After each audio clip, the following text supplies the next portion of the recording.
মাত্র ৩ দিন আগে নিজেদের তৃতীয় বিবাহবার্ষিকী উদযাপন করেছিলেন কাস্টমস কর্মকর্তা বুলেট বৈরাগী ও তার স্ত্রী উর্মি।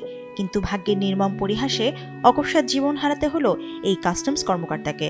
চট্টগ্রামে পেশাগত প্রশিক্ষণ শেষে কুমিল্লার বাসায় ফেরার পথে নিখোঁজ হন বুলেট বৈরাগী। পারিবারিক সূত্রে জানা যায়, বুলেট গত ১১ এপ্রিল সরকারি প্রশিক্ষণের উদ্দেশ্যে চট্টগ্রামে যান। শুক্রবার রাত ১১টার দিকে প্রশিক্ষণ শেষ করে তিনি চট্টগ্রামের অলংকার মোড় থেকে বাসে করে কুমিল্লার উদ্দেশ্যে রওনা হন। বসুন্ধরা ডায়াপেন্ট এখন আরো উন্নত। এই hot air through top sheet দ্রুত শোষণ করে সোনামণিকে দেয় কোমল অনুভূতি। এর মধ্যে রাত ১:২৫ স্ত্রীর সঙ্গে তার শেষ কথা হয়। এরপর থেকেই তার ফোন বন্ধ পাওয়া যায় বলে জানান তার স্ত্রী। দীর্ঘ সময় পার হলেও বুলেট বাসায় ফেরেননি। এই নিয়ে তার স্ত্রী ফেসবুকে পোস্ট ও স্টোরিও শেয়ার করেন। সব স্থানে খোঁজ করেও পাওয়া যায়নি তার কোনো হদিস।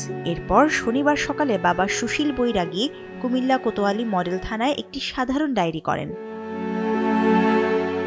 তারপরেই ময়নামতি হাইওয়ে থানার ভারপ্রাপ্ত কর্মকর্তা মোহাম্মদ আব্দুল মমিন জানান, জাতীয় জরুরি সেবা ৯৯৯ কল পেয়ে পুলিশ মহাসড়কের আইরিশ হোটেল অ্যান্ড রেস্টুরেন্টের পাশের ফুটপাত থেকে অজ্ঞাত পরিচয় এক ব্যক্তির মরদেহ উদ্ধার করে।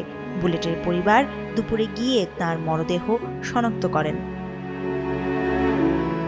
পুলিশ কর্মকর্তা জানান, নিহতের শরীরে কোনো আঘাতের চিহ্ন নেই, কিন্তু মুখমণ্ডল রক্তাক্ত ছিল। কুমিল্লা কোতোয়ালি মডেল থানার ভারপ্রাপ্ত কর্মকর্তা তৌহিদুল আনোয়ার জানান, বিষয়টি অত্যন্ত গুরুত্বের সঙ্গে তদন্ত করা হচ্ছে।